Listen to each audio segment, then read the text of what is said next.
अनंतानंत सखियों की प्राण सजीवन मूरी श्री लाडलीजू एवं इन युगल स्वरूपों को हृदय में नित्य नवीन रूप से दुलार करने वाले श्री सद्गुरुदेव भगवान के श्री चरणों में दंडवत प्रणाम है। संत सद्गुरुदेव की कृपा से, भगवान की कृपा से अगर थोड़ा भी चित्त हमारा प्रभु के श्री चरणों में लग चुका है या लग रहा है, साधना में, गुरु प्रदत्त उपासना में हमारा चित्त लग रहा है, या ऐसे दिव्य सूत्र जिन सूत्रों को अपने जीवन में धारण करने से हम अपने जीवन में लाभ देख पा रहे हैं, अगर ऐसा लाभ प्रतीत हमारे जीवन में हो रहा है तो हमें एक सावधानी बहुत बड़ी रखनी चाहिए। वह सावधानी है कि जो लाभ हमें प्रतीत हुआ, जो लाभ हमें दर्शन में आया, उस लाभ को छपाएं नहीं, छिपाएं। ये अहंकार की चाल ऐसी विचित्र कोटि की होती है कि जरा सा भी अगर अनुभव भगवत मार्ग का हो, या अनुभव की तो बात छोड़िए, अगर हमारी सुचारू रूप से दिनचर्या चल रही हो तो भी हम यह विचार में रखते हैं अपने कि हम 10 लोगों के ऊपर अपनी छाप छोड़ दें। और ये बड़ी ही निकृष्ट बात है इस साधन मार्ग में। अगर हमारी भावना यह है कि हम अपनी साधना विषयक वार्ता बतला करके, अपने अनुभव विषयक वार्ता बतला करके दूसरों पर छाप छोड़ें और वह हमें संत माने, वह हमें भक्त माने, वह हमें अच्छा साधक माने, तो इसका अर्थ यह है अभी हम अपने में ही फंसे हुए हैं, प्रभु के चिंतन में नहीं आए। सीधी सी बात यह है। इसलिए महापुरुषों ने आज्ञा करी कि भजन को गुप्त रखें, प्रकाशित ना होने दें।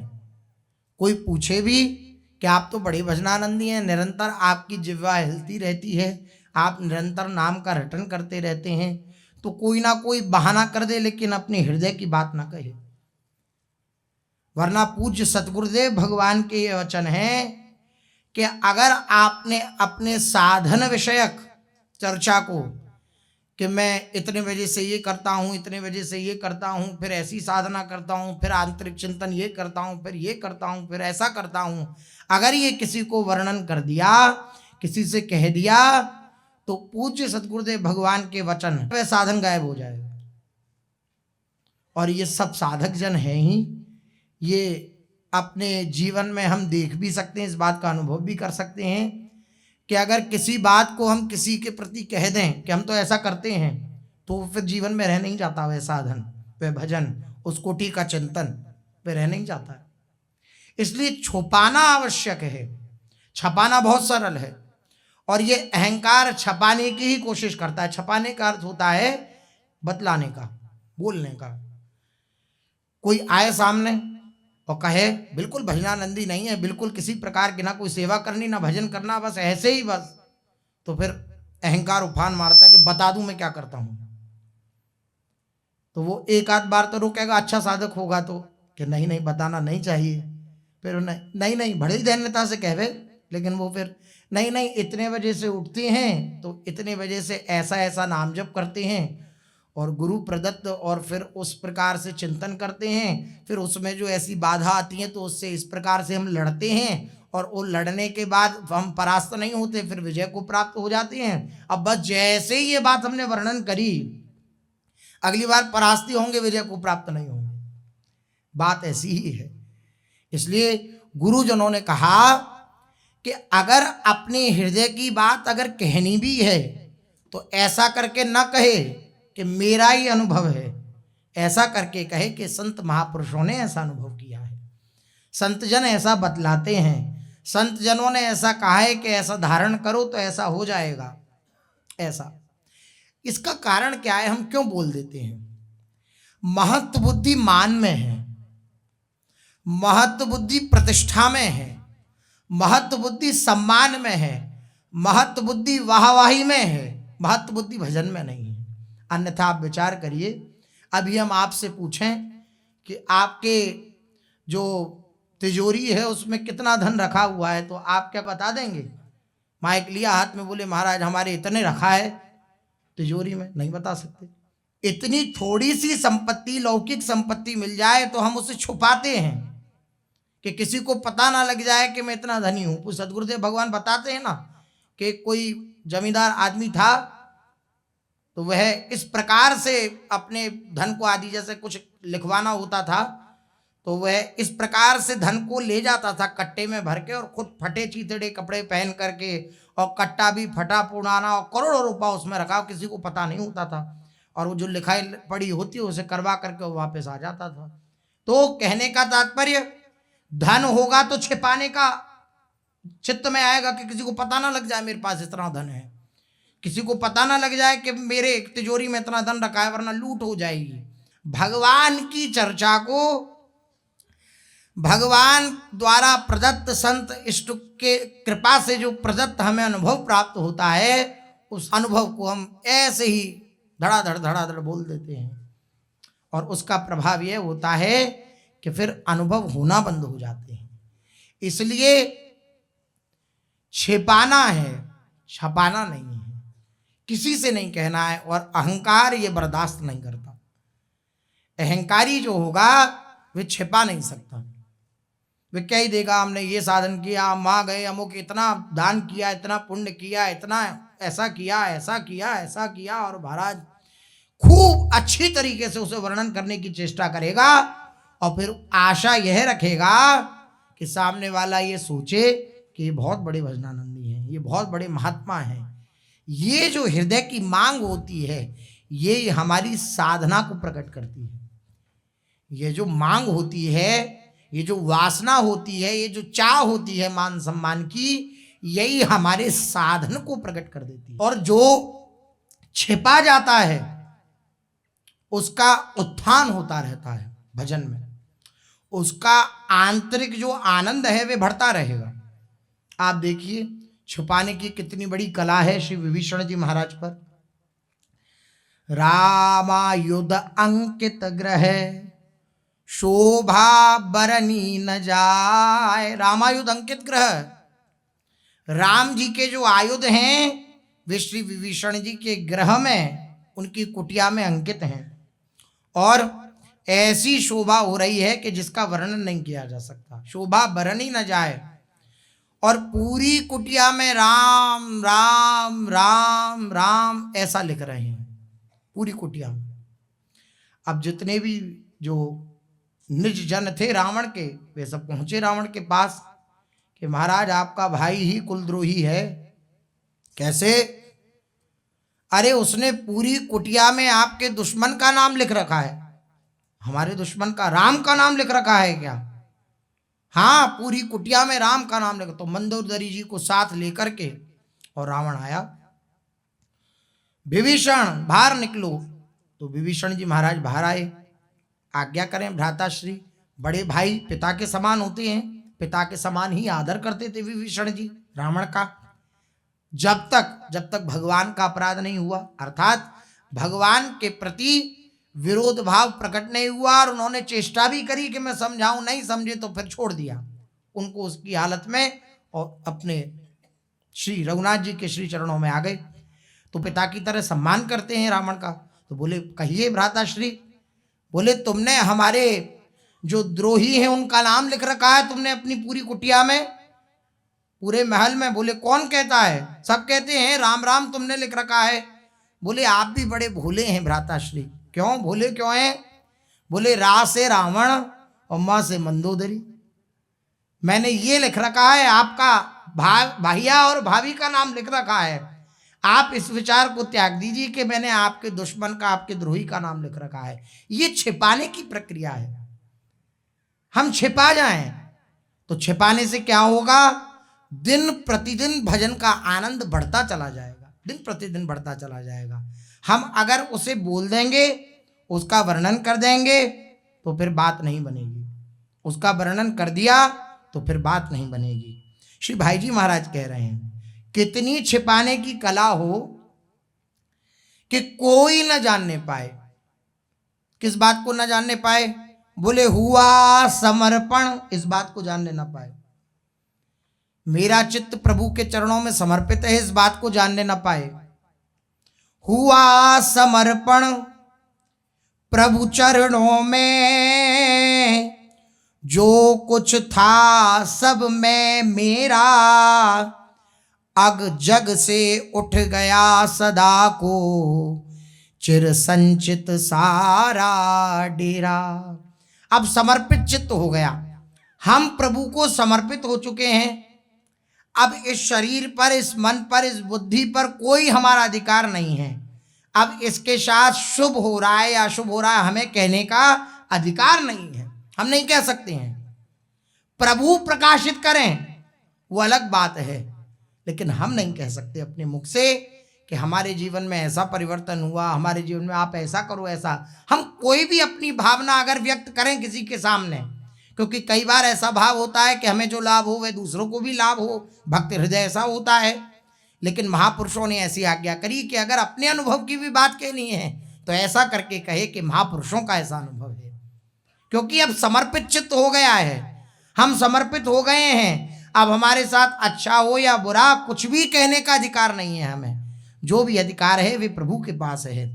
मेरी सारी ममता का अब रहा सिर्फ प्रभु से संबंध, प्रीति प्रतीति सगाई सब ही मिटी, खुल गए सारे बंध।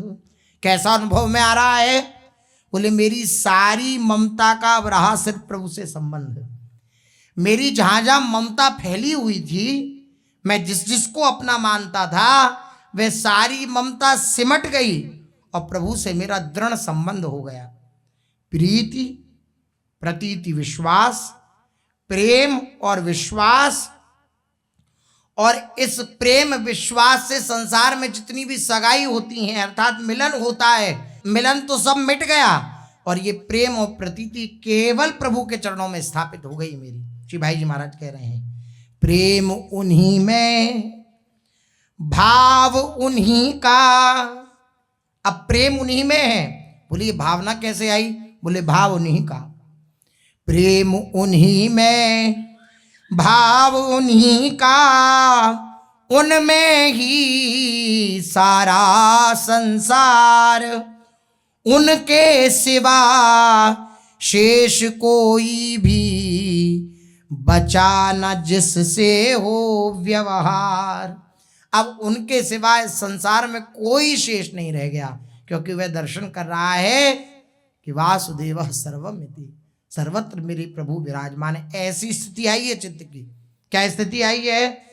प्रेम प्रभु के चरणों में हो गया है, भाव की जो तरंगें हैं वे प्रभु के चरणों में लुंठन कर रही हैं, जो हृदय की चित्त की स्थिति है चिंतन वाली, वे चिंतन युक्त प्रियालाल के श्री चरणों में हो रहा है।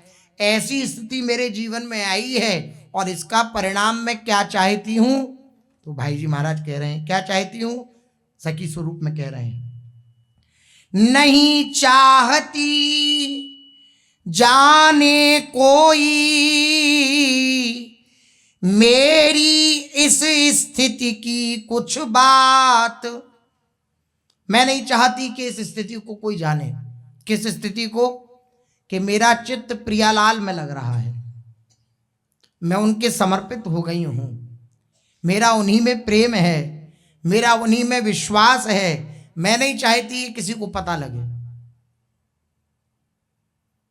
ये गुप्त भाव, छुपाने का भाव, प्रकट नहीं करना है। और इससे भी ऊंची बात कह रहे हैं अब भाई जी महाराज, बोले संसार का कोई न जाने ये तो मैं चाहती ही हूं। संसार का कोई व्यक्ति ये न जान पाए कि मैं किस कोटि की भक्ता हूं या किस कोटि का मेरा समर्पण है या मेरा चित्त कितना प्रभु के चरणों में डूबा हुआ है, ये मैं न चाहती हूं कि संसार जाने। इससे भी अधिक मेरे प्राण प्रीतम प्रभु भी ये बात न जाने कि मैं उनसे कितना प्रेम करती हूँ। अब ये विलक्षण कोटि की बात हो गई, ये उच्च कोटि की बात हो गई। हम लोगों की तो हृदय की आशा यही रहती है कि हम जो भजन साधन कर रहे हैं प्रियालाल तो जान ही रहे हैं, इस बात से हृदय में आशा बंधी रहती है कि वह तो जान ही रहे हैं मैं जैसा भी हूँ, उनके सामने है, ये बात हृदय में रहती है। लेकिन भाई जी महाराज क्या कह रहे हैं, नहीं चाहती जाने कोई मेरी इस स्थिति की कुछ बात, मेरे प्राण प्रियतम प्रभु से भी यह सदा रहे अज्ञात। ये सदा मेरे प्राण प्रीतम प्रभु से भी अज्ञात बना रहे कि मैं उनसे प्रेम करती हूं। ये एकाकी प्रेम का चमत्कार है, एकाकी प्रेम। आप मुझसे प्रेम करो या ना करो, मेरी इस बात की भी आशा नहीं है। मैं आपसे प्रेम करती हूं। आप मुझे देखो या ना देखो, मैं आपको देख रही हूं। आप मेरे को पुकारो या ना पुकारो, मैं आपको पुकार रही हूं। यह आपकी इच्छा की बात है। इसलिए प्राण प्रीतम प्रभु से भी अज्ञात रहे, क्योंकि उन्हें ज्ञात हो गया तो वो प्रेम समुद्र प्रभु मेरे प्रेम को एकाकी नहीं रहने देंगे, वो प्रेम उड़ेल देंगे मेरे ऊपर। अब ये बात बड़ी अटपटी सी सुनने में प्रतीत होती है, लेकिन पहले छुपाना प्रारंभ करें तब इस बात का अनुभव होगा कि ये हृदय की बात जो भाई जी महाराज कह रहे हैं, इसमें जो रहस्य है वह क्या है। ये बात तभी समझ में आएगी जब संसार से तो छुपाएं कम से कम अपने भजन को, तब तो समझ में आएगी। सुंदर सुमन सरस सुरभित मृदु से मैं नित अर्चन करती, अति गोपन वे जान न जाएं कभी इसी डर से डरती। मैं सुंदर सुंदर सुमनों से, पुष्पों से मैं उनका अर्चन करती हूँ और नित्य उनकी वंदना करती हूँ, स्तुति करती हूँ, और इस बात से सदा डरती रहती हूँ। क्या कि ये मेरा भाव अति गोपन रहे, अति गुप्त रहे। अति गोपन वे जान न जाए कभी, वे कभी जान न जाए इस बात को कि मैं उनसे बहुत प्रेम करती हूँ। इसी डर से डरती, मैं इस बात से डरती हूँ कि वे जान न जाए। मेरी यह शुचि अर्चा चलती रहे सुरक्षित काल अनंत, रहूं कहीं भी कैसे भी पर इसका कभी ना आए अंत। मेरी जो ये एकाकी भक्ति है, एकाकी प्रेम है, ये जो मेरी उपासना है, मैं ये चाहती हूँ कि अनंत काल से अनंत काल तक चलती रहे और इसका कभी अंत ना हो। इस मेरी पूजा से पाती रहूं नित्य में ही आनंद, बढ़े निरंतर रुचि अर्चा में। ये जो सेवा मुझे प्राप्त हुई है, इसी में मेरी नित्य निरंतर रुचि बढ़ती रहे, बढ़े नित्य ही परमानंद। बढ़ती अर्चा ही अर्चा का फल हो एकमात्र पावन, नित्य निरखती रहूं रूप में उनका अतिशय मन भावन। बोले ऐसे अर्चा आप कर रही हैं, उपासना कर रही हैं, आप चाहती क्या है? प्रियालाल का साक्षात्कार नहीं चाहती, प्रीतम का साक्षात्कार नहीं चाहती? बोले नहीं, मैं अपनी अर्चना का, अपनी उपासना का फल यही चाहती हूँ कि इस उपासना में ही मेरा चित्त और लगा रहे, क्योंकि इस उपासना के फलस्वरूप मेरे प्रियतम मेरे मानस पटल पर आ गए हैं। क्या कह रहे हैं? बोले तो दूर हैं, जब चाहती नहीं भगवान से मिलन होना, और कहा गया है कि चाह के बिना भगवान मिलते नहीं, तो भगवान तो दूर होंगे। इतनी अर्चना कर रहे हैं, इतनी उपासना कर रही हैं, और ये भी चाहती हैं कि भगवान इस बात को जान भी ना पावे, तो फिर तो दूर होंगे। बोले नहीं, नित्य निरखती रहूं, मैं उन्हें नित्य निरखती रहती हूं, और मैं उनका अतिशय वह जो स्वरूप है अति भावन, उसको निरखती रहती हूं। मैं उसको निरखती रहती हूं। नित्य निरखती रहूं रूप में उनका अतिशय मन भावन, वे न देख पाए पर मुझको मेरी पूजा को न कभी देख पाएंगे वे, यदि होगा भाव विपर्यय पूर्ण तभी रह नहीं पाएगा फिर मेरा यह एकांगी निर्मल भाव, फिर तो नए नए उपजेंगे प्रिय से सुख पाने के चाव। अगर उन्होंने ये बात जान ली, जिनकी मैं उपासना कर रही हूं, वे जब जान लेंगे तो वो प्रेम समुद्र हैं, वो प्रेम करना जानते हैं। जब वे जान जाएंगे तो वे अपना पूर्ण प्रेम मेरे पे उड़ेल देंगे, और जब वह अपना प्रेम उड़ेलेंगे तो मेरे हृदय में आशा हो जाएगी कि मैं नई नई भाव तरंगों के साथ अपनी प्रीतम के साथ कलोल करूं।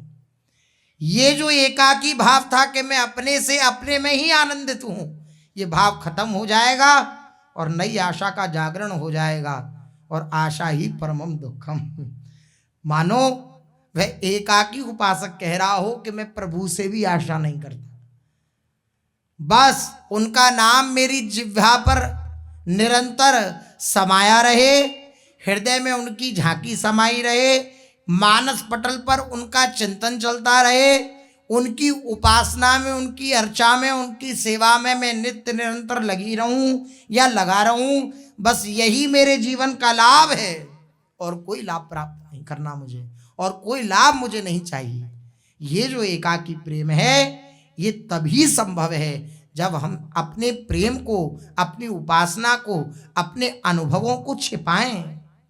हम छिपाएं अपने अनुभवों को, कभी कहें नहीं, किसी से ना कहें कि हमें ऐसा ऐसा अनुभव होता है, या अब अपनी तो बड़ी विलक्षण स्थिति है, 2 माला करने के बाद भी हम पूरे संसार में ढिंडोरा पीटना चाहते हैं कि आज हमने 2 माला करी, भगवान के सामने एक आसन पर बैठ के आज हमने 2 माला करी, ये हम पूरे में बताना चाहते हैं, सब जाने इस बात को। लेकिन आप सच मानिए, अगर ऐसी भावना आपके हृदय में है कि मेरी उपासना को कोई जाने, मेरी साधना को कोई जाने, मेरी अंतस्थिति को कोई जाने, तो इसका सीधा सा अर्थ है कि हम मान सम्मान के भूखे हैं, प्रभु के भूखे नहीं। अगर हम प्रभु के भूखे होंगे तो छिपाएंगे, फिर भगवान प्रकट करते हैं। जैसे चंदन के, अगर खेत में कोई चला जाए जहाँ चंदनों की खूब भरमार हो, तो क्या चंदन सुगंधी फेंकता है?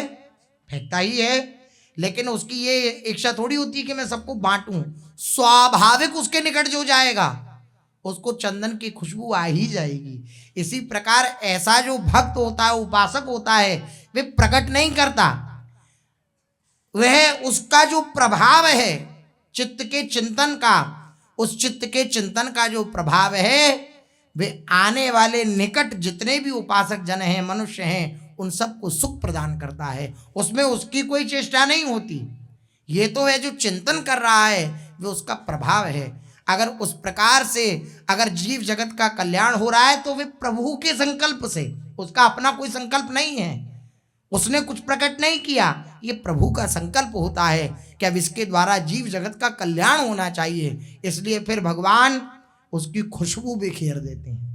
तो जितने भी सौभाग्यशाली जो भ्रमर होते हैं, वो उस खुशबू को घ्राण इंद्रिय से सूंघ करके और निकट आते हैं, और महापुरुष जो कमल के स्वरूप हैं उनके निकट आकर पराग का रसपान करते हैं। इसलिए अपने को तो छुपाना है। जब भगवान जगत में प्रकाशित करेंगे तो उस प्रकाश को कभी कोई अंधकार में परिवर्तित नहीं कर पाएगा। उस प्रकाश को, आपके हृदय में जो चिंतन का प्रकाश चल रहा है, उस प्रकाश को मिटा नहीं पाएगा वे प्रकाश। इसलिए अगर हम प्रकाशित करने पे आए तो हमारा अंतर का प्रकाश मिट जाएगा, अंधकार हो जाएगा पूरे अंतःकरण में। अगर भगवान प्रकाशित करेंगे तो अंतर और बाह्य दोनों प्रकार से प्रकाश बना रहेगा। चलते हैं, महाप्रभु श्री चैतन्य देव जी का चरित्र अपने लोग कथन श्रवण कर रहे हैं, जिसमें श्री मुरारी गुप्त जी के विषय में अपने लोग कथन श्रवण कर रहे थे। चैतन्य देव जी के चरित्र में ही कैसा मुरारी गुप्त जी का श्री राघवेंद्र सरकार के श्री चरणों में दिव्य प्रेम। श्री चैतन्य महाप्रभु ने कह दिया कि तुम श्री कृष्ण उपासक बन जाओ, श्री कृष्ण का चिंतन करो, श्री कृष्ण का ध्यान करो, तो तुम्हें आनंद की प्राप्ति होगी। रघुनाथ जी तो थोड़े सीधे साधे ठाकुर हैं, श्री कृष्ण तो बड़े रसमय हैं, तो विनोद के लिए उनके हृदय की बात जानने के लिए मुरारी गुप्त जी के श्री महाप्रभु जी ने ऐसी लीला करी। श्री महाप्रभु जी ने जब ऐसा कहा तो मुरारी गुप्त बड़े विक्षिप्त हो गए, बड़े परेशान हो गए। उन्होंने कहा कि मैं रघुनाथ जी के चिंतन को भी नहीं छोड़ सकता और महाप्रभु जी की आज्ञा को भी नहीं टाल सकता, क्या करूं? अब रघुनाथ जी के सिवा चित्त में किसी और का चिंतन हो नहीं सकता और मैं महाप्रभु जी की आज्ञा भी नहीं टाल सकता। तो रोते हुए पहुंचे महाप्रभु जी के निकट और बोले, मेरे को आपसे एक निवेदन करना है। महाप्रभु जी बोले, कहिए। आपने आज्ञा करी श्री कृष्ण का चिंतन ध्यान करो, लेकिन मेरे संभव नहीं। ये सर श्री राघवेंद्र सरकार के श्री चरणों में बिक चुका है, अब किसी और के आगे झुकने की सामर्थ्य नहीं रह गई अब इस सर में। क्या बिके हुए सर पर भी किसी का अधिकार होता है क्या? बिके हुए शीश पर क्या किसी का अधिकार होता है क्या? तो चैतन्य महाप्रभु जी बस मुस्कुरा रहे हैं, बोले अब मेरे बस की नहीं है, मैं आत्मघात कर लूंगा, मैं शरीर को भले ही त्याग दूंगा, लेकिन मैं आपकी आज्ञा भी नहीं टाल सकता और राघवेंद्र सरकार का चिंतन भी नहीं छोड़ सकता।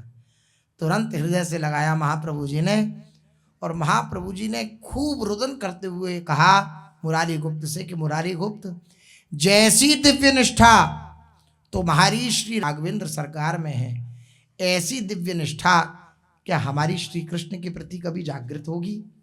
स्वयं प्रेमावतार हैं, लेकिन दैन्यता देखिए, देखिए छिपाना है। प्रेम से लबालब भरे हुए हैं, जो दर्शन कर ले, जो प्रसन्न कर ले, पावत ही तिनको दरस उपजे भजनानंद, बिनही श्रम छुट जाए सब जो माया के फंद। ऐसे श्री चैतन्य महाप्रभु हैं कि जिनका दर्शन मात्र प्राप्त करने से भजनानंद का उदय हो जाता है, भजन में आनंद आने लगता है, प्रभु के चरणों में प्रगाढ़ प्रीति हो जाती है। श्री महाप्रभु जी के दर्शन मात्र से भी, और उनका वह गुप्त भाव देखिए, वे कितने छिपा रहे हैं। वे कह रहे हैं कि जैसा प्रेम तुम्हारा राम जी के प्रति है, क्या ऐसा मेरा श्री कृष्ण के प्रति कभी हो पाएगा? मुरारी गुप्त रुदन करने लगे, महाप्रभु जी आप ये कैसी बात कह रहे हैं? श्री महाप्रभु जी ने कहा कुछ सुनाओ श्री रघुनाथ जी के विषय में। तो रघुवीराष्टक श्री मुरारी गुप्त जी ने 8 श्लोकों में लिखा और उसको श्रवण करने से श्री महाप्रभु जी अत्यंत प्रसन्न हुए और उनका नाम रखा रामदास। श्री मुरारी गुप्त जी के वैद्यस्य मूर्ति विनिधाय लेख भाले त्वम रामदास इति भो भव मत प्रसादात। तुम्हारा राम जी के चरणों में और दृढ़ संबंध हो और दृढ़ प्रीति हो, और भाल पर लिख दिया रामदास। श्री महाप्रभु जी ने ऐसी कृपा करी। इस प्रकार प्रभु का असीम अनुग्रह प्राप्त करके आनंद में विभोर हुए मुरारी गुप्त जी अपने घर आए।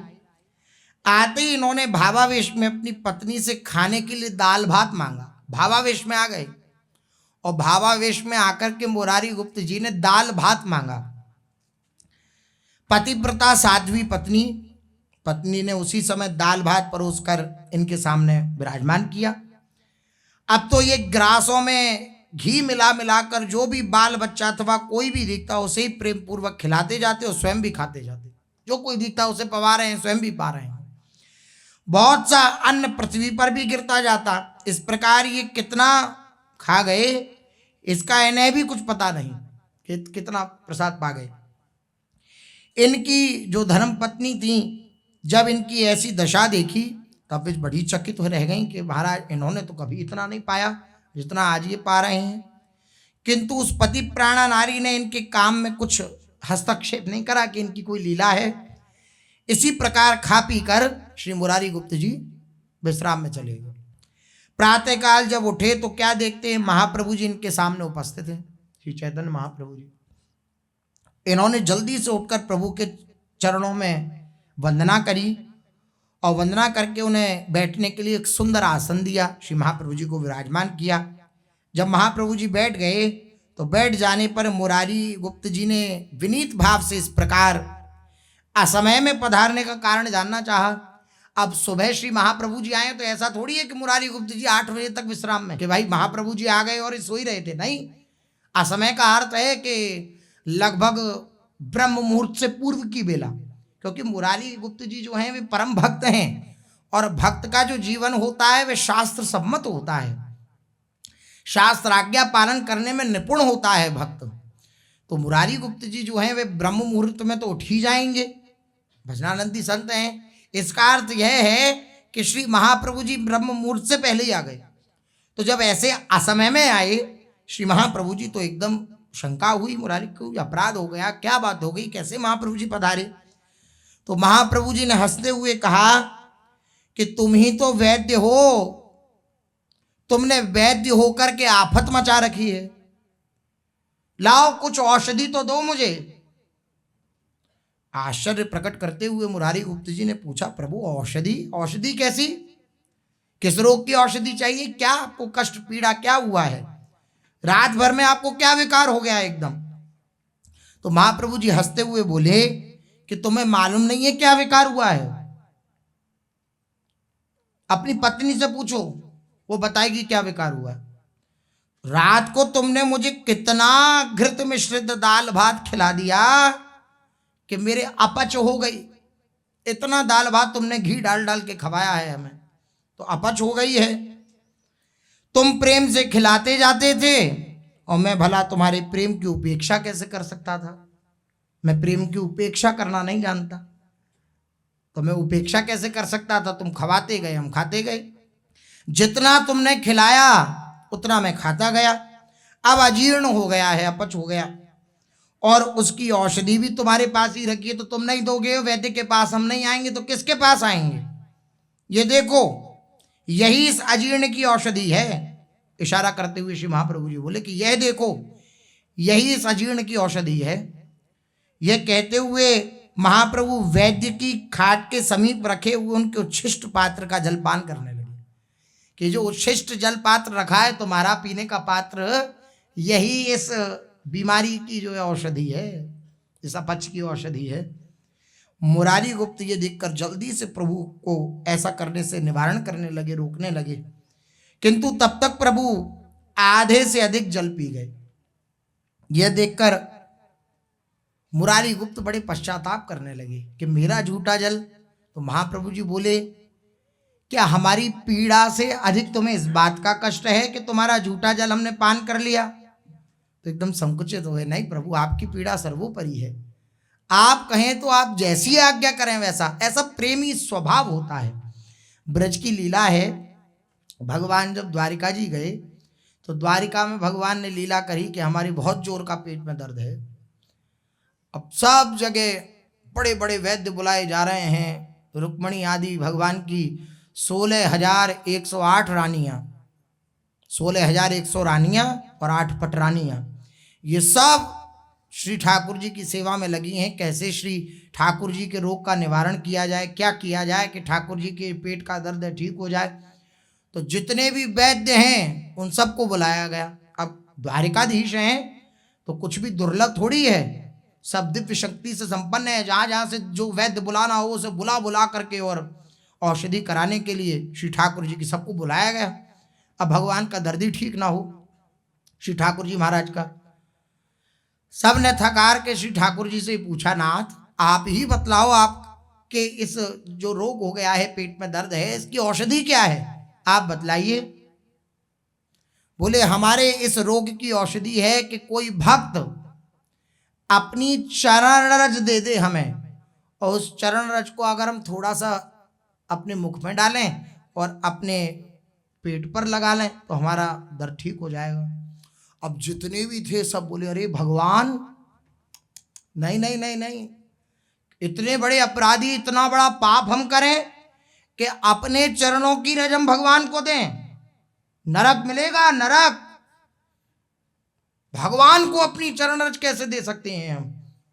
सब ने पूरी द्वारिका में हल्ला। यद्यपि सब प्रेम स्वरूप ही हैं, लेकिन भगवान जो लीला जिस समय करना चाहते हैं वैसे सबकी बुद्धि का परिवर्तन कर देते हैं। तो किसी ने जो है नरक मिलेगा भगवान को चरण रज दी, तो भगवान ने कहा यहाँ कोई देने वाला नहीं, ब्रजमंडल जाओ, शायद वहां कोई दे दे। तो हमारे ब्रजवासी तो परम दुलारे परम प्यारे ठाकुर जी को अपना प्राण मानते हैं। उनके लिए उनके प्राण सर्वोपरि नहीं है, प्रभु उनके लिए सर्वोपरि है। ब्रजवासियों के पास आए, गोपीजनों के पास आए नारद जी महाराज, और नारद जी महाराज आते ही बोले, अरे अरे बड़े कष्ट की बात है। तो गोपीजन एकदम आश्चर्यचकित होकर, क्या हुआ नारद जी? बड़े कष्ट की बात है, द्वारका में द्वारकाधीश बड़ी पीड़ा से युक्त हैं। द्वारकाधीश, हाँ, श्री कृष्ण को बड़ी पीड़ा है। श्री कृष्ण को पीड़ा? अत्यंत व्याकुल हो गई गोपियां। तो उनकी पीड़ा का समाधान क्या है? क्यों पीड़ा हो रही है उन्हें? क्या पीड़ा हो रही है उन्हें? बोले पेट में दर्द है उनके, और उनकी पीड़ा का समाधान भी उन्होंने बतला दिया है। तो वे समाधान का किया नहीं गया। गोपीजन तुरंत प्रश्नोत्तरी, क्योंकि जिससे प्रेम हो तो एकदम पूछा जाता है ना कि क्या हुआ, कैसे हुआ। गोपीजनों ने कहा कि आपने वह जो श्री ठाकुर जी महाराज ने बताया वह समाधान नहीं किया क्या? बोले करना चाहा लेकिन हो नहीं पाया। बोले ऐसी क्या बात बतलाई है, ऐसी क्या औषधि बतलाई है जिससे उनके पेट का दर्द ठीक हो, उधर का रोग ठीक हो? तो गोपीजनों के सामने नारद जी बोले कि उन्होंने भक्त की चरण रज मांगी है और कहा है कि ब्रजवासियों से अधिक गोपीजनों से ऊंचा भक्त और कौन हो सकता है भला, उन्हीं से मांग के लाओ, अगर वे दे दें तो परम दैन्य है गोपीजन। लेकिन जैसे ही सुना कि श्री ठाकुर जी ने ऐसा कहा है तो तुरंत सारी गोपियां अपने चरणों को रज में घसती और एक पोटली में रज बांध करके नारद जी को दे दी। नारद जी ने ग्रहण करी, मस्तक पर लगाई अपने, और प्रश्न पूछा गोपीजनों से कि हमारा एक प्रश्न है आपसे, आप उत्तर देंगी? बोले हाँ कहिए। आप जल्दी प्रश्नोत्तरी करिए क्योंकि ठाकुर जी उधर के रोग से पीड़ित हैं, लेकिन जल्दी जो बोलना है बोलिए। बोले आपको डर नहीं लगता कि आपने भगवान को, जो अनंत अनंत कोटि ब्रह्मांडों के राजाधिराज हैं, स्वामी हैं सबके, उनको आपने अपनी चरणारस दे दी, आपको नरक की प्राप्ति होगी, इससे आपको भय नहीं है क्या? तो गोपीजन अश्रु प्रभा करने लगी और अश्रु प्रभा करते हुए बोली कि करोड़ों करोड़ों कल्पों तक अगर नरक की अग्नि में हमें भस्म किया जाए, नरक की अग्नि में हमें जलाया जाए, तो हम करोड़ों करोड़ों कल्प तक नरक की अग्नि में जलने को तैयार हैं। लेकिन हमारे अगर इस चेष्टा से हमारे ठाकुर जी के उधर का रोग ठीक होता है तो हम नरक की परवाह नहीं करते। ये प्रेम है, ये प्रेम की बात है। तुरंत गए, और ठाकुर जी की तो ये लीला थी, क्या उधर और क्या रोग और क्या ठाकुर जी के लिए क्या। तुरंत गए, तुरंत चरण ली और ऐसे बोले हाँ अब ठीक हो गया। मैं ठाकुर जी दिखाना चाहते हैं कि प्रेम में ये बात नहीं होती है कि इतना ही मैं समर्पित करूंगा, नहीं। वाह, भीष्म जी महाराज परम इष्ट मानते हैं श्री कृष्ण को, लेकिन सामने युद्ध भूमि में खड़े हैं तो आरती की थाल लेकर नहीं पहुंचे। आप अगर इस लीला को निभा रहे हैं और ऐसा अभिनय कर रहे हैं तो मैं यहां से बाणों की बरसात करूंगा। और ऐसी बाणों की बरसात करी कि अर्जुन के साथ साथ श्री कृष्ण भी विचलित हो गए। ऐसी बाणों की बरसात भीष्म पितामह ने करी। तो ये जो भक्ति का स्वरूप है ये ऐसा ही है। तो श्री चैतन्य महाप्रभु जी बोले मुरारी गुप्त जी से कि तुम्हें इस बात का क्या सुख नहीं है कि हमारे जो पीड़ा है, हमारा जो ये उधर का रोग है ये ठीक हो जाएगा अगर तुम्हारा हम उच्छिष्ट जल प्रसादी पालेंगे तो मुरारी गुप्त जी नम्र भाव से कहने लगे हाँ क्षमा करिए प्रभु, आपका ही सब कुछ है। रोते रोते पाद पद्मों में मुरारी गुप्त जी बार बार लौटने लगे श्री महाप्रभु जी के। एक दिन महाप्रभु जी ने अत्यंत ही स्नेह सहित मुरारी गुप्त जी से कहा, मुरारी तुमने अपनी अहेतुकी भक्ति द्वारा श्री कृष्ण को अपने वश में कर लिया है। अब विचार करिए, राम जी के उपासक हैं लेकिन किसको वश में कर लिया है? श्री कृष्ण को वश में कर लिया। यही हमें समझ में आ जाना चाहिए कि दोनों में कोई भेद नहीं है। अपनी प्रेम रूपी डोरी से श्री कृष्ण को इस प्रकार कसकर बांध लिया है। श्री महाप्रभु जी कह रहे हैं मुरारी गुप्त जी से कि तुमने अपनी प्रेम डोरी से श्री कृष्ण को इतनी कसकर बांध लिया है कि वे उससे छूटने की इच्छा भी करें तो नहीं छूट सकते। प्रेम का जो धागा है वे बड़ा सूक्ष्म होता है, बहुत पतला होता है, लेकिन इतनी सामर्थ्य होती है उसमें कि अनंत सामर्थ्यशाली प्रभु को भी बांध देता है। प्रेम का धागा ऐसा होता है। इतना सुनते ही कवि हृदय रखने वाले मुरारी गुप्त जी ने अपनी प्रत्युत्पन्न मति से उसी समय यह श्लोक प्रभु को सुनाया। अत्यंत शरणागत भाव से जब महाप्रभु जी ने ऐसा कहा कि तुमने श्री कृष्ण को बस में कर लिया है और श्री कृष्ण भी चाहें तो तुम्हारे हृदय को छोड़कर कहीं नहीं जा सकते। क्वाहम दरिद्र पापियान क्व कृष्ण श्रीनिकेतन ब्रह्म बंधुरिति स्माहम बाहुभ्याम परिरंभित। ये सुदामा चरित्र का श्लोक है श्रीमद् भागवत का। सुदामा जी महाराज जब द्वारका जी से लौट रहे हैं तब इस बात का स्मरण कर रहे हैं कि कहाँ मैं दरिद्र और कहाँ श्री कृष्ण। ये भक्त की दैन्यता होती है। क्वाहम तुच्छः परमद महाप्राण्य हो गरिह कर्मा। कहाँ मैं दरिद्र, कहाँ मैं तुच्छ और कहाँ श्री कृष्ण श्री निकेतन प्रभु। भगवान की दयालुता तो देखिए, मैं तो सदा पाप कर्मों में रत रहने वाला दरिद्र, सदा पाप कर्मों में ही रत रहता हूं, और कहाँ संपूर्ण ऐश्वर्य के मूलभूत निखिल पुण्याश्रय श्री कृष्ण भगवान, तो भी उन्होंने केवल अपना जानकर अपनी बाहुओं से आलिंगन किया। क्या कहा है? ब्रह्म बंधुरिति।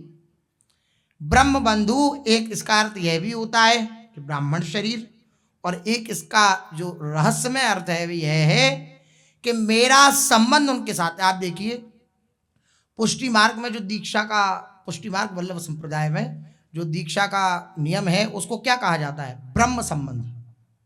ब्रह्म संबंध कहा जाता है कि आपका ब्रह्म संबंध हो गया कि नहीं हो गया।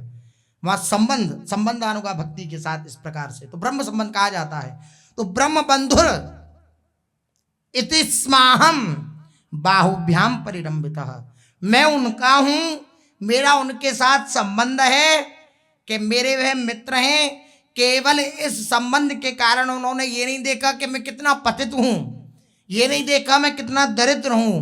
उन श्री कृष्ण भगवान ने मुझे अपनी बाहुओं में आलिंगन कर दिया, मुझे आलिंगन प्रदान किया, मुझे गले से लगाया। इस बात का स्मरण कर रहे हैं श्री सुदामा जी महाराज जब आ रहे हैं ना लौट करके द्वारिका से, तब इस बात का स्मरण कर रहे हैं। कृपालु कृष्ण की अहेतु की कृपा ही इसका एकमात्र कारण है। उनकी अहेतु की कृपा, वे हेतु नहीं देखते अपने भक्तों के अंदर, इस कारण से ही वे ऐसे कृपालु हैं और इसी कारण से उन्होंने मुझे आलिंगन किया। इस श्लोक को श्री महाप्रभु जी के निकट श्री मुरारी गुप्त जी ने उद्धृत किया कि ये तो उनकी महानता है कि उन्होंने मुझे स्वीकार किया है, अन्यथा मेरे प्रेम रज्जु में इतना कहाँ बंधन के प्रभु टिक पाए। इस प्रकार प्रभु विविध प्रकार से मुरारी गुप्त जी के सहित प्रेम प्रदर्शित करते हुए अपना मनोविनोद करते रहते और मुरारी गुप्त को उसके द्वारा अनिर्वचनीय आनंद प्रदान करते रहते। अब अद्वैताचार्य के संबंध की बातें श्रवण करिए। मुरारी गुप्त जी के संबंध में तो ये श्रवण किया, कैसा प्रेम करते श्री महाप्रभु जी। अब अद्वैताचार्य जी से कैसा प्रेम था। अद्वैताचार्य प्रभु से ही अवस्था में बड़े नहीं थे, किंतु संभवतः प्रभु के पूज्य पिता श्री जगन्नाथ मिश्र से भी कुछ बड़े थे। श्री महाप्रभु जी से ही बड़े नहीं थे, केवल उनके जो पिता महाप्रभु जी के जगन्नाथ मिश्र जी, उनसे भी कुछ बड़े थे। विद्या में तो ये सर्वश्रेष्ठ समझे जाते थे, बड़े प्रकांड विद्वान। इन्हीं की कृपा से श्री महाप्रभु जी के जो बड़े भाई हैं श्री विश्वरूप जी, उनका गृह त्याग हुआ, वे बाबा जी बन गए। इन्हीं ये योग वाशिष्ठ की चर्चा करते थे उनके साथ, और योग वाशिष्ठ का प्रभाव ऐसा हुआ, ऐसा वैराग्य हुआ कि सब गृह बार, सब घर द्वार छोड़ करके और वह बाबा जी हो गए। प्रभु ने जिनसे मंत्र दीक्षा ली थी वे ईश्वरपुरी आचार्य के गुरु भाई थे। इस कारण वयोवृद्ध, विद्यावृद्ध, कुलवृद्ध और संबंध वृद्ध, हर प्रकार से वृद्ध होने के कारण प्रभु इनका गुरु की तरह आदर सत्कार करते थे। श्री अद्वैताचार्य जो पंच पार्षद हैं श्री महाप्रभु जी के, उसमें श्री अद्वैताचार्य जी भी हैं।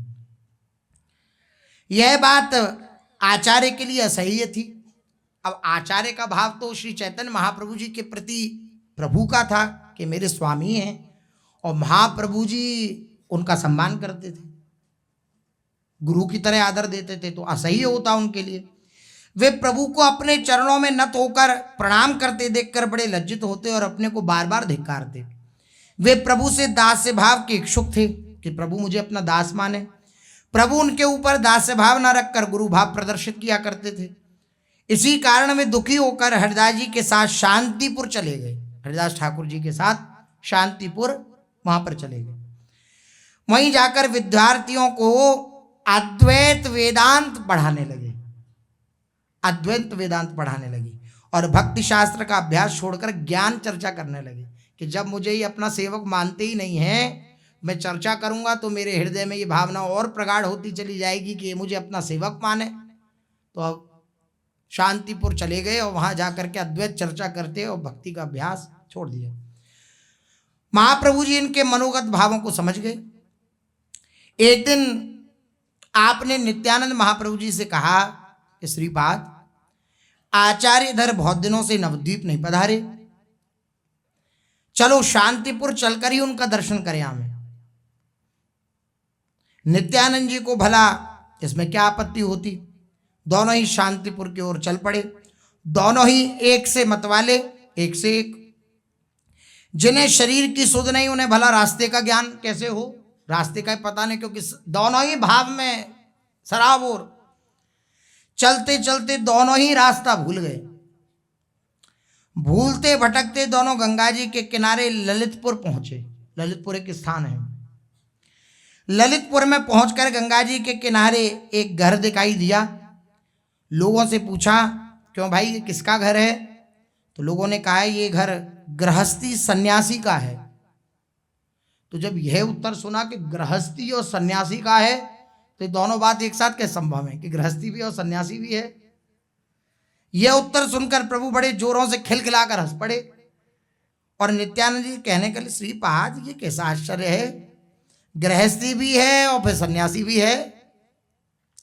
गृहस्थी सन्यासी तो हमने आज तक कभी नहीं देखा, चलो देखे तो सही, ये एक नई चीज देखने को मिलेगी। गृहस्थी सन्यासी कैसे होते हैं देखें। नित्यानंद जी ये सुनकर उसी घर की ओर चल पड़े। महाप्रभु भी उनके पीछे पीछे चलने लगे। उस घर के द्वार पर पहुंचकर दोनों ने काशाय वस्त्र पहने सन्यासी वेशधारी पुरुष को देखा। नित्यानंद जी ने उन्हें नमस्कार किया। महाप्रभु जी ने सन्यासी समझकर उन्हें श्रद्धा सहित प्रणाम किया, क्योंकि अभी स्वयं का सन्यास वेश तो हुआ नहीं है और धन्यता की मूर्ति है, तो सन्यास वेश देखकर प्रणाम किया। सन्यासी के सहित एक परम सुंदर तेजस्वी 23 वर्ष की एक कुमार को अपने घर पर आते देखकर सन्यासी जी ने उनकी यथायोग्य अभ्यर्चना करी। श्री महाप्रभु जी की अभ्यर्चना करी, जैसा यथायोग्य सम्मान होना चाहिए, और बैठने के लिए आसन दिया।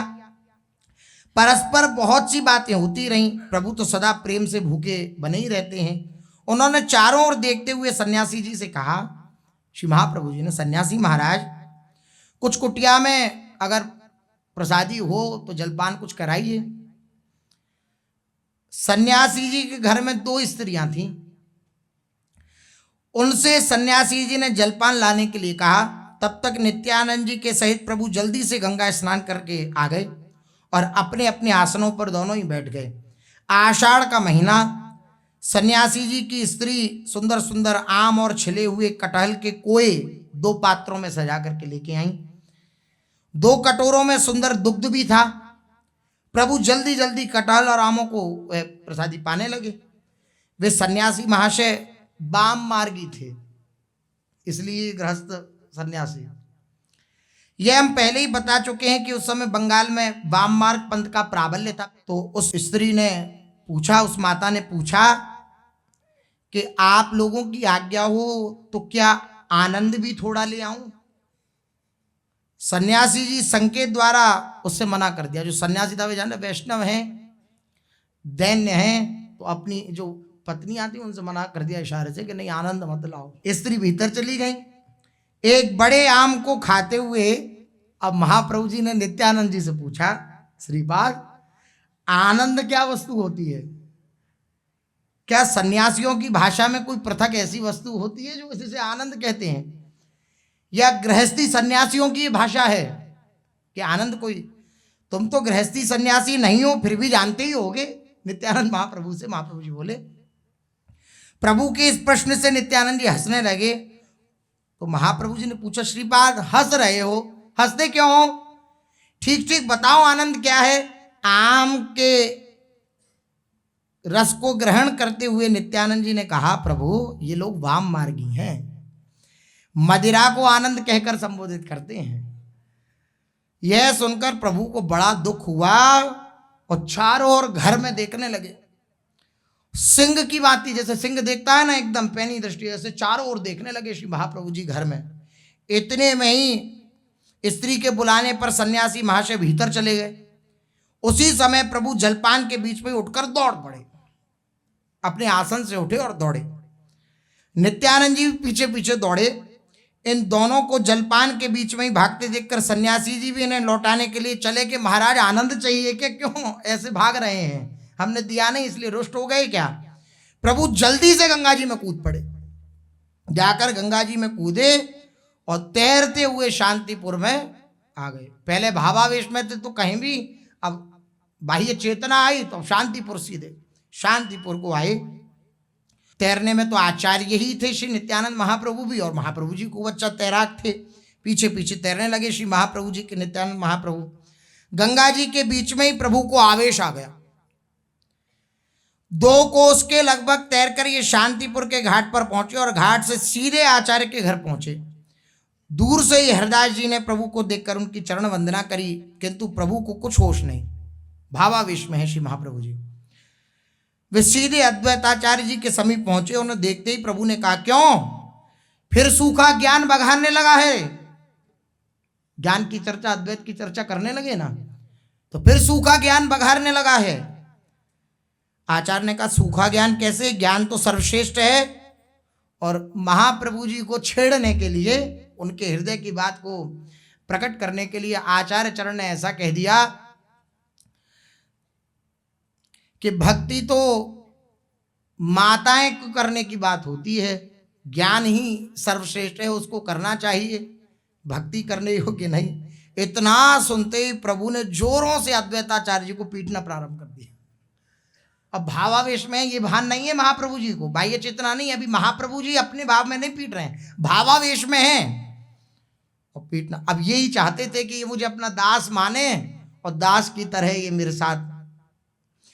सभी लोग आश्चर्य के साथ इस अद्भुत लीला को देख रहे हैं, कोई कुछ नहीं बोल रहा, जान रहे हैं कि दोनों भाव में। आचार्य चरण श्री अद्वैताचार्य जी एकदम झुके हुए नम्र और मुस्कुरा रहे हैं। किसी की हिम्मत नहीं होती कि महाप्रभु जी को इस कार्य से निवारण करें। महाप्रभु भी आचार्य चरण को पीठ पर थप्पड़ घुसा ऐसे मार रहे।